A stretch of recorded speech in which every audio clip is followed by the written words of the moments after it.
Bien, vamos a ver ahora cómo usamos H' y H segunda en la tabla de vapores para evaluar calor y trabajo en evoluciones de vapores húmedos. Pero antes vamos a hacer algo que quedó pendiente del bloque anterior, porque no lo hice porque se estaba alargando demasiado. Obtuvimos en el bloque anterior estas dos expresiones. Esta es la diferencia de entalpía de líquido saturado a dos presiones distintas, y esta es la diferencia de entalpía entre el vapor saturado y el líquido saturado a una dada presión, y por lo tanto una dada temperatura. Con estas dos expresiones podíamos completar en principio los valores de H' y H segunda en la tabla. Esta expresión la dedujimos tanto usando la expresión de primer principio para sistemas cerrados, imaginando la evolución de un sistema cerrado, como para sistemas abiertos. Pero no hicimos lo propio con esta otra. Vamos a hacerlo ahora para un sistema cerrado, porque en el bloque anterior lo hicimos solo suponiendo la evolución a través de un sistema abierto compuesto por una bomba y un intercambiador. Ahora vamos a imaginar a un sistema cerrado al que le hacemos evolucionar según estas dos reversibles, estas dos evoluciones reversibles. Una isoterma que lo lleva de la presión de saturación P1 como líquido saturado a líquido comprimido a la presión P2, y luego a esa presión P2 un calentamiento que lo lleva de nuevo a la saturación. Esa evolución la representé aquí previamente. Fíjense que están los tres estados. En el estado inicial tenemos un líquido saturado a la presión P1 sostenida por el émbolo, por el ambiente del otro lado del émbolo. Bueno, cargamos el líquido, por eso le agregué un vástago al pistón, al émbolo. Cargamos el émbolo para llevar la presión de P1 a P2. Fíjense que no hay graficado un cambio de volumen, porque en realidad no hay tal cambio de volumen. Hacemos fuerza, aumentamos la presión, pero el émbolo prácticamente no se desplaza. Esto ya lo analizamos cuando vimos primer principio en líquidos. Por lo tanto, no hay trabajo en este aumento de presión en un sistema cerrado. El trabajo de expansión 1A es igual a 0 prácticamente. Pero además, aumentamos la presión. Esto estaba a la temperatura T1 y quedará a la temperatura T1 porque no hay trabajo. Al no haber trabajo, no hay variación de energía interna y por lo tanto la temperatura tampoco cambia. Esa era la razón por la que una isoterma coincidía con una adiabática prácticamente, y entonces Q1A también es igual a 0, o sea, delta U 1A es igual a 0.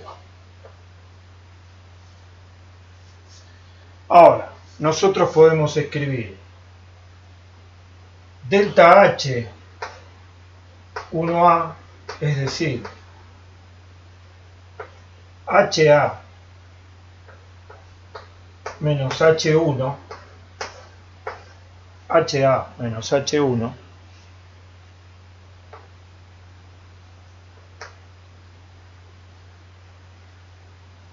es igual a delta U 1A más P sub A B sub A menos P sub 1, B sub 1. Por definición de entalpía. Entalpía suma P por B. Delta de entalpía es delta de U más delta de P por B. Ahora, delta 1A es igual a 0 y P sub A, B sub A menos P sub 1, B sub 1, que podemos escribir B'1, porque el volumen específico de 1 es el volumen específico de líquido saturado. Este volumen específico permanece prácticamente constante por la incompresibilidad del líquido. Por lo tanto, esto lo podemos escribir B'1 por P sub A menos P sub 1. Ahora, P sub A es P sub 2. De manera que en vez de escribir P sub A, escribimos P sub 2. Y fíjense que este término es este.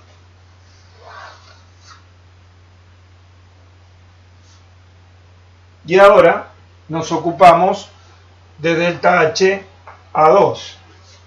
Delta H A2, o sea, H2 menos HA.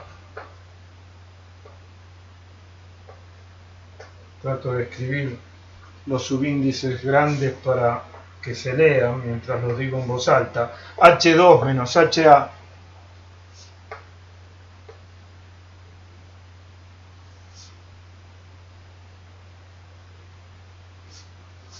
es delta U A2 más delta P por B entre A y 2. Pero delta P por B entre A y 2 es P por delta B, porque la presión entre A y 2 se mantiene constante. Esto lo podemos escribir P sub 2 por B2, que es B'2, porque 2 vuelve a ser líquido saturado, menos B sub A. Si bien este término es muy pequeño, y podríamos despreciarlo, como de hecho sugerimos hacer, salvo cuando estemos muy cerca del punto crítico, cuando vimos sólidos y líquidos, acá no necesitamos hacer esa simplificación, porque fíjense que delta U a 2 más P sub 2 por B'2 menos BA es delta U más L. O sea, esto es Q para el sistema cerrado. O sea, C sub L por T2 menos T1, que si miran, esto es este término. Si sumamos estas dos ecuaciones, queda HA está sumando en una y restando en otra, queda H2 menos H1, que es H'2 menos H'1, porque 2 y 1 están sobre la campana, y queda C sub LT2 menos T1 más B'P2 menos P1, que es lo que habíamos obtenido en el bloque anterior. Ahora, lo habíamos obtenido en el bloque anterior para una evolución de un sistema abierto y ahora lo hemos obtenido para una evolución de un sistema cerrado, como no podía ser de otra manera. Bien, supongamos entonces que ahora disponemos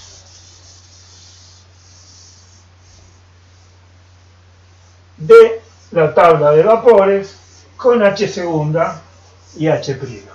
Y más allá de que sabemos cómo se obtienen, es un trabajo que no vamos a tener que hacer. Borro estos contenidos que hacían alusión a la forma de calcularlo. H segunda y H' son valores de los que disponemos. ¿Cómo hacemos para evaluar calor y trabajo en una evolución de un vapor húmedo. Bien, lo primero que tenemos que observar es que tanto H como U, y vuelvo a aclarar, ya que mencioné a U, que tener H' y H segunda es lo mismo que tener U' y U segunda, porque U' es H' menos P por B' y U segunda es H segunda menos P por B segunda, de manera que si en algún problema nos resulta más cómodo trabajar con delta U que con delta H, podemos hacerlo con un pequeño cálculo hecho sobre los mismos datos de la tabla. Lo mismo si necesitamos R. Si necesitamos R es H segunda menos H'. Son cosas que tenemos que retener. Bien. Tanto H como U, estaba por decir, son variables intensivas que están asociadas a la correspondiente variable extensiva, es decir, H' es igual a H' por la masa de líquido. H segunda es igual a H segunda minúscula por la masa de vapor.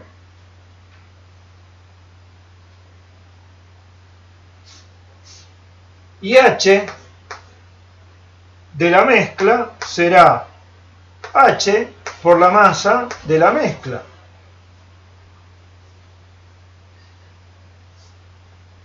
Lo mismo podemos escribir para U segunda y U de la mezcla. Y, por supuesto, la masa de la mezcla, la masa del líquido más la masa del líquido más la masa de vapor. Las mismas expresiones, las mismas relaciones formalmente que tienen B', B segunda y B, el volumen específico de la mezcla, con los correspondientes valores de la variable extensiva. B total, volumen total del líquido, volumen total del vapor y volumen total de la mezcla. Como ya lo demostramos cuando vimos vapores, entonces valdrá para cada una de estas dos variables intensivas, para la energía interna y para la entalpía, la vinculación con el título que tiene también el volumen específico. Es decir, podemos escribir X igual a H menos H' sobre H segunda menos H', y también podremos poner U menos U' sobre U segunda menos U'. Y ya sabemos cómo se despeja U y H de esta ecuación. Queda H igual H' 1 menos X más H segunda por X. De todas maneras, estas no son expresiones que tengamos que acordarnos de memoria. Nada tenemos que acordarnos de memoria. Tenemos que saber cómo se usa. Siempre podemos obtener una ecuación consultando nuestro celular. Lo que sí tenemos que poder hacer es interpretar su uso. Y eso es lo que estamos tratando de hacer ahora. Por lo tanto, yo puedo considerar que tengo tanto los valores de H' y H segunda para cualquier punto dentro de la campana, como el valor de H correspondiente a ese punto, conociendo el título, que es lo que nos permite ubicar en qué punto del segmento entre líquido saturado y vapor saturado nos encontramos en un estado vago.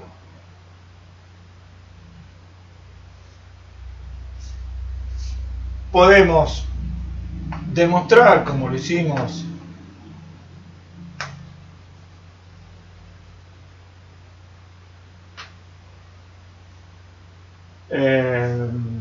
respecto del calor latente de cambio de fase, que si estamos ubicados sobre una isobara,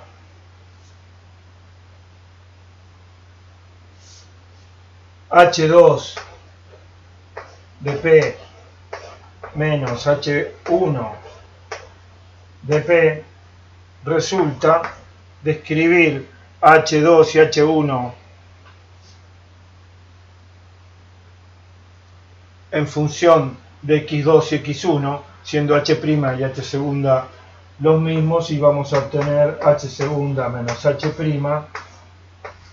por X2 menos X1. Todo esto sobre una dada isoterma o sobre una dada isobara, por eso aclaro que la presión es la misma. Ahora, ¿qué ocurre si las presiones son distintas? Bueno, si las presiones son distintas, estimaremos H a cada presión de acuerdo a esta expresión correspondiente a cada presión, donde H' y H segunda serán los que corresponden en la tabla de vapores para la presión a la que se encuentra cada punto, y simplemente tenemos que hacer la diferencia. Lo mismo con U, el mismo razonamiento. Ahora bien, si queremos aplicar primer principio, tenemos una ecuación a la que le quedan todavía dos incógnitas: el trabajo de expansión y Q en primer principio del sistema cerrado, y el trabajo de circulación y Q en primer principio del sistema abierto. Bueno, hay que tener muy presente que Q y L dependen del camino, no se pueden calcular por otro camino. De manera que elegimos la frontera de manera de poder evaluar una de las dos magnitudes puestas en juego durante la evolución, o el calor o el trabajo, sea de circulación para sistema abierto, sea de expansión para sistema cerrado, o bien el problema no tendrá solución.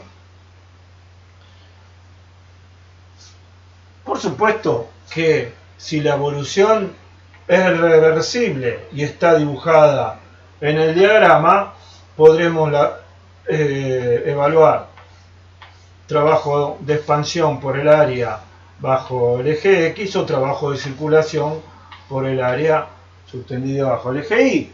Pero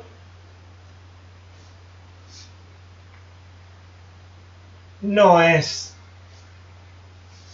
lo más frecuente tener una evolución reversible dibujada en el diagrama PV.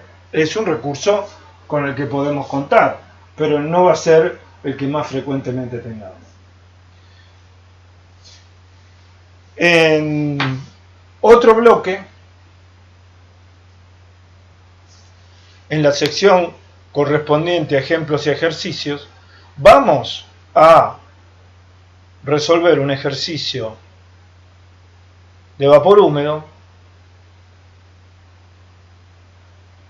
para algunos de los casos que resolvimos en gases ideales. Algunos de los ejercicios que están resueltos para gases ideales, solo vamos a cambiar el sistema para que ustedes vean cómo el método que les proponemos para resolver el ejercicio se puede utilizar cuando no tenemos expresiones analíticas para la vinculación entre las variables intensivas.